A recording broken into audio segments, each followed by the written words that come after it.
శివుడు లేడండి. రాహుకేతువే ఎంతసేపు పాములు గొడవలే, ఎందుకంటే మన భయం.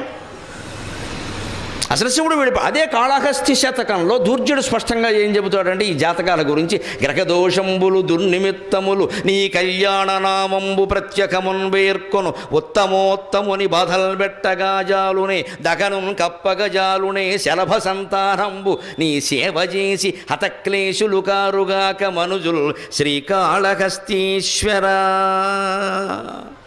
ఎంత అద్భుతమైన మాట చెప్పారండి. కాళహస్తి శతకం రాసినటువంటి దూర్జటి మాట కూడా నమ్మట్లేదు మనం కాళహస్తిలో ఉంటూ. గ్రహదోషాలు, దుర్నిమిత్తాలు, దుశ్శకునాలు ఇవన్నీ మామూలు వాళ్ళని ఏమైనా చేస్తాయేమో నాకు తెలియదు, కానీ నీ కళ్యాణ నామంబు ప్రత్యేకమున్ పేర్కొను ఉత్తమోత్తముని బాధల్ బెట్టగా జాలునే.